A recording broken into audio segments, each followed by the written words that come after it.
भूख हड़ताल पे बैठे हमारे पांचों भाई,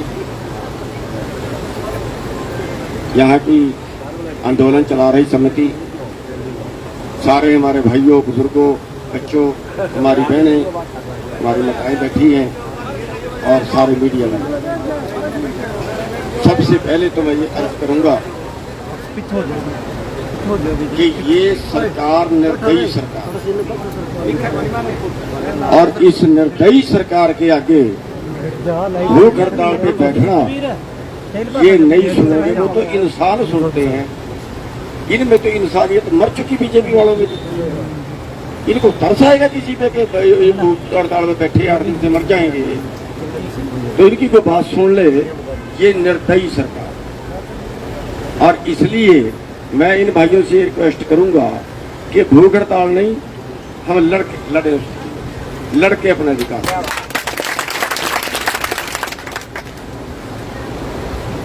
पता लगा है आप बीमे के लिए बैठे हो और बीमे का उन्होंने बहुत से लोगों का प्रीमियम वापस कर दिया। देखिए बेईमानी, बीमा देना पड़ेगा तो उन्होंने प्रीमियम वापस कर दिया, और अगर प्रीमियम वापस करना था तो 4 दिन में, 10 दिन में, 15 दिन में कर देना चाहिए था। जब फसल खराब हो गई तो बीमा देना पड़ा, तब प्रीमियम वापस कर दिया। साथियों, सवाल इस चीज का है कि आपका गंभीरता से लेना मेरी बात को। आपको अपना जीवन बचाने के लिए, आपको अपना रोजगार बचाने के लिए क्या करना पड़ेगा? क्या हर 6 महीने बाद, हर साल बाद, 2 महीने बाद, कभी यहाँ, कभी उस जिले में, कभी उस जिले में, कभी इस सड़क पे, कभी उस सड़क पे, बस यूं ही बैठे रहोगे? क्या इससे हल निकल जाएगा? अभी आप जो लड़ाई लड़ रहे हो, आपको ये नहीं पता कि आपका बीमा किया, उस बीमा कंपनी का दफ्तर कहाँ है? पता है किसी को? आगे जो लड़ाई होगी उसमें हमें यह नहीं पता होगा कि जिससे हम लड़ रहे हैं वो कहां बैठा है। अंग्रेजों से लड़ाई थी, हमें पता था कि ये अंग्रेज है, हमारी लड़ाई इससे है। अब आपने जिससे बीमा करवाया उसकी शक्ल आज तक देखी हो तो बता दो मेरे को। दफ्तर नहीं है, मालिक पता नहीं कहां है, कैसे लड़ोगे? दूसरी बात,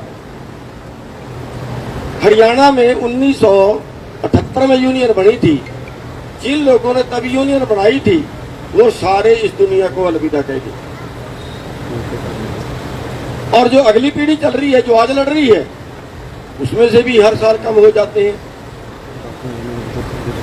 और मैं कहता हूं इसी तरह अगर आपकी 7 पीढ़ियां भी आंदोलन लड़ती रहे ना, तो 7 पीढ़ियां भी हल नहीं करवा पाएंगी। क्यों? 45 साल पहले जो आपकी हालत थी वो आज से कहीं बेहतर थी, आज से कहीं अच्छी थी, और इस 45 साल को में लड़के आपकी हालत तो और डाउन चली गई।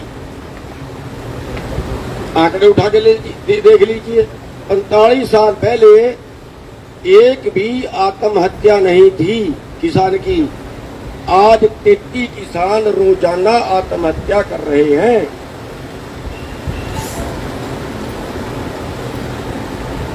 फिर क्या हल है? हल ये है कि जिस दफ्तर से कानून बनते हैं, जिस गद्दी पे बैठ के कानून बनते हैं, इनसे वो गद्दी छीननी पड़ेगी। किसने बिठाया गद्दी पे? आप लोगों ने बिठाया ना? या गलत बोल रहा हूं? आप लोगों ने बिठाया। फिर जब आप लोगों ने गद्दी पे बिठाया और उन्होंने आपके खिलाफ गलत कानून बनाए, फिर दोषी कौन है? आप हो ना, क्यों? आप नहीं बनाया था। और जब आपकी बात वो नहीं सुनते, ये नहीं, इससे पहले ने भी नहीं सुनी थी। उसके पहले ने भी नहीं सुनी थी, उसके पहले ने भी नहीं सुनी थी। और अब किस उम्मीद में बैठे हो आप कि जो अगला आएगा वो सुन लेगा? कोई नहीं सुनेगा आपकी। क्यों? क्योंकि आपकी आप खुद नहीं सुनते।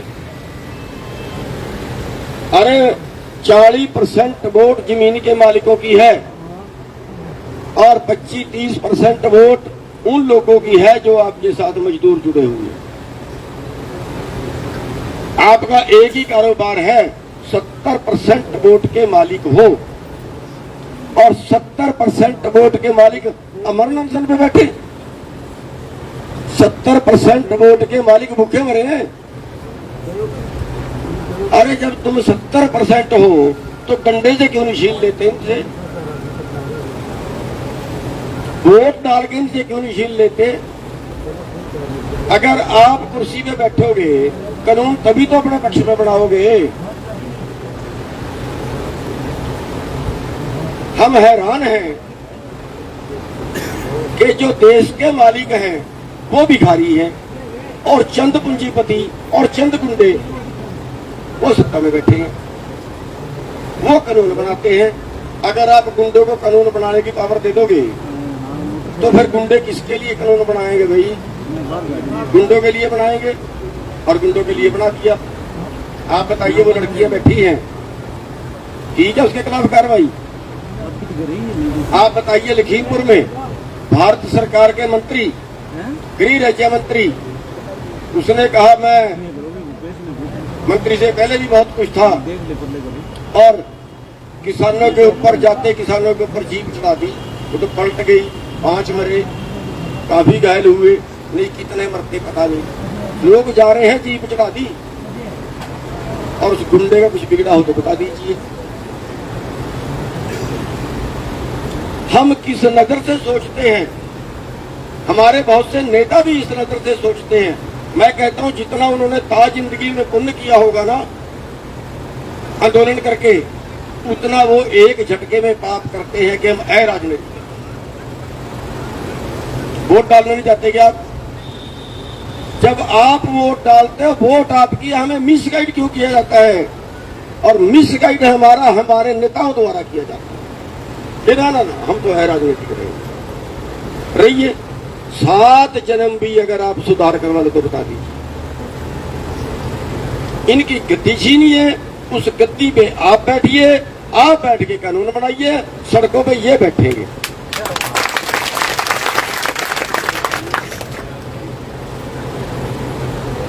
आपके सामने क्या गुनाह था जी हमारा? हमने कहा जो तुमने एमएसपी तय किया, जो तुमने किया, हमारे से तो कुछ नहीं किया, हमारे मुताबिक तो नहीं किया, लागत के मुताबिक भी नहीं किया। जो तुमने रेट तय किया वो दे दो।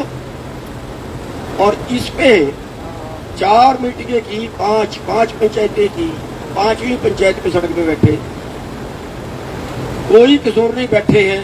हम हाथ नहीं उठाएंगे, किसी हालत नहीं उठाएंगे, आपको जो करना है करिए। तो लाठी चलाने की कहा नौबत, ताकि लाठी तो तब चलाते हैं अगर हम उपद्रव कर रहे हो, हमने बट्टे मारे, हमने साड़ फूक की हो। लेकिन 20-20, 30-30 लाठ एक आदमी को मारे, थोड़े नहीं है। खून प्रकाश में जब उनकी वीडियो देखते हैं, 307 का मुकदमा बनाया। अरे हम बैठे हैं, बैठे हुए 307 का मुकदमा, 307 का होता ही इरादा कतल। अरे भाई अच्छा है, फिर अगर यही करना है तो आज हमने चेतावनी दे दी है। अभी उसका पोर्टल बंद कर दिया लोगों को, दूसरी चीज की खरीद की। आज हमने चेतावनी दे दी है कि या तो अब सुधर जाओ, वरना हम पीटना नहीं जानते, हम पीटना भी जानते हैं। हमने बता दिया इनको कि तुम्हारे दफ्तर में घुस के पीटेंगे। ये अफसर हमारे बॉस नहीं है, ये अफसर हमारे नौकर हैं। और नौकरों को मालिक मत बनने दीजिए, नौकरों से नौकर की तरह काम कराओ। तो साथियों, आपकी जो मांग है, नेतृत्व आपका रहेगा। जो भी भाई यहाँ आंदोलन लड़ रहे हैं, नेतृत्व उनका रहेगा। और हमारी पूरी यूनियन पूरे सिरसे की, और अगर सिरसे से बाहर जरूरत पड़ी तो पूरे हरियाणा की, जब जरूरत पड़े तब आवाज मार लेना, साथ में खड़े हैं। और प्रशासन जो है ना, जो यहाँ CID खड़ी होगी, इंटेलिजेंस खड़ी होगी, वो ज्यादा इस चक्कर में, इस बहम में ना रहे कि ये थोड़े लोग हैं या ये दूसरे सेक्शन के लोग हैं या कोई और बहम, वो बहम निकालते। हम किसान हैं और जहां किसान को तकलीफ होगी, जहां किसान का आंदोलन होगा, अभी बता रहे थे कि SDM आने वाला है, आ जाए, सुन ले, निपटा दे, अच्छा है। मेरे पहले से प्रोग्राम रखे हुए हैं, आज के 8 प्रोग्राम सिरसे के थे और अभी 2 ही निपटे हैं, तो बाकी जगह जाना है, लेकिन यही हूँ। अगर सरकार ने बताती है ठीक है, वरना बात निकालना। इसलिए सरकार को फिर चेतावनी है कि जो इन भाइयों की मांग है, बीमे की है, एक और भी सेम की समस्या है 12 गांवों की, वो भी सुन ले। जो है, जो सरकार की ड्यूटी बनती है वो करे, और अगर नहीं मानते तो फिर भाई लोग टेढ़ी भी करना जानते हैं, पर सड़कें वड़कें उनकी सारी लोग। तो साथियों, मैं एक बार फिर अपने भाइयों से रिक्वेस्ट ये करूंगा कि हम भूखे रहने की बजाय लड़ने में ज्यादा विश्वास रखें, भूख हड़ताल तोड़े और तोड़कर सफल पाएंगे। सबका बहुत बहुत